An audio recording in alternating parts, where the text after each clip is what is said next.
From JBS Studios in Greater New York, this is the JBS News Update with Teisha Bader. I'm Teisha Bader with the JBS News Update for Wednesday, November the 1st, 2023. The IDF today released the names of 14 additional IDF soldiers killed in intense battles with terror group Hamas in Gaza. 13 of them killed yesterday and 1 today.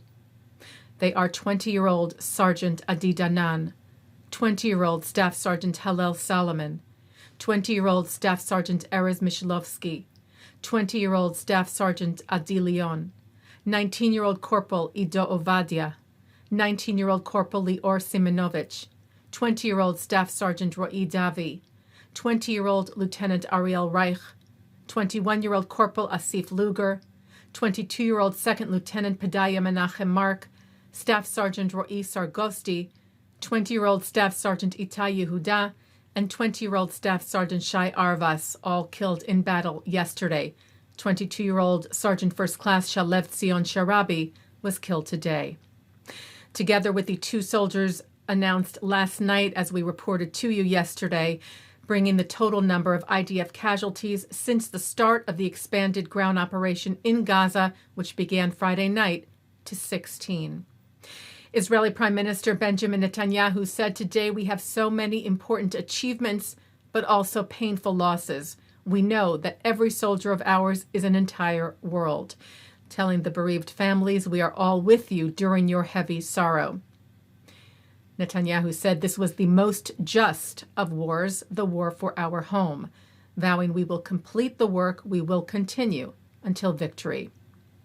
And the fierce fighting against terror group Hamas continues in Gaza. IDF International spokesperson Rear Admiral Daniel Hagari said since the beginning of the fighting, the IDF has attacked more than 11,000 targets of the terrorist organizations, including, he said, operational headquarters and squads of Hamas terrorists, adding that infiltration into Israeli territory was prevented and terrorist incidents were thwarted.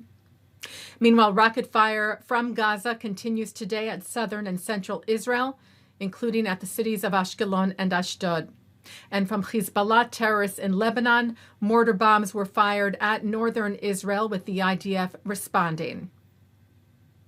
Foreign nationals and dual citizens began leaving Gaza today. U.S. President Joe Biden said, "We secured safe passage for wounded Palestinians and for foreign nationals to exit Gaza.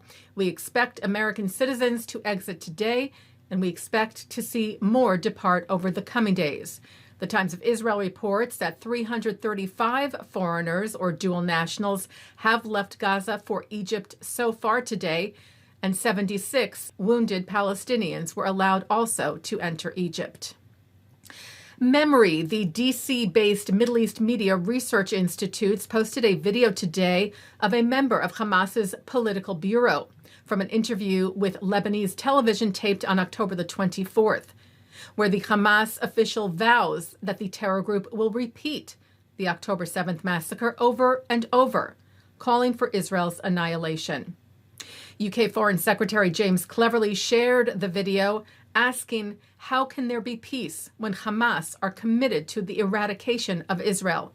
This, he said, is an official from Hamas committing to repeat the atrocities from the 7th of October again and again. Well, an arrest has been made in the graphic online death threats made against Jewish students at Cornell University.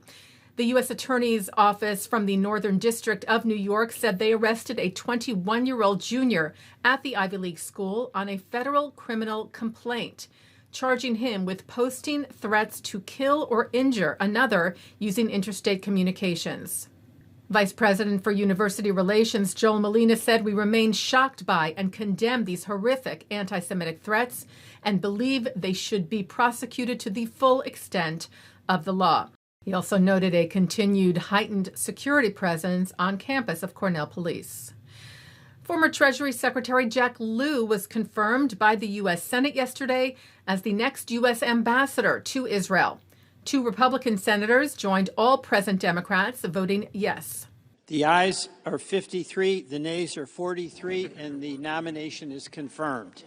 Senate Majority Leader Chuck Schumer said with Israel defending itself against Hamas, this ambassadorship is as important and timely as any nomination that the Senate has confirmed in a long time, calling Liu the right man for the job, a capable public servant, a fierce ally to Israel, and a decent and humane man.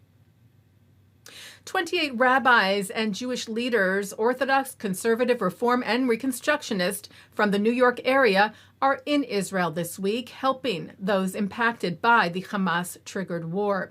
The UJA Federation of New York Delegation is there, it wrote, to provide support and trauma assistance to evacuees and families of hostages, and engaging in chaplaincy work at major medical centers.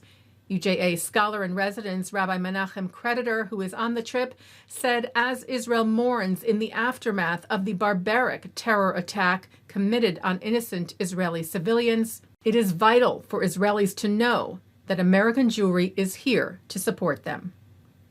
Taking a look now at our programming for tonight on JBS for Wednesday, November the 1st.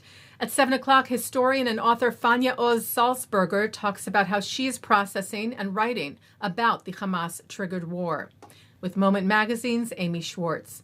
At 8, David Harris joins Shahar Azani to discuss the current situation in the battle with Hamas.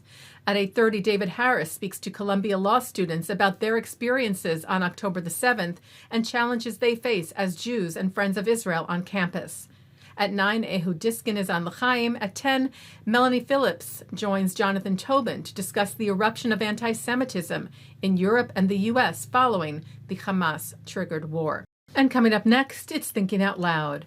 And that's the JBS News Update for Wednesday, November the 1st, 2023. I'm Teisha Bader. Am Yisrael Chai.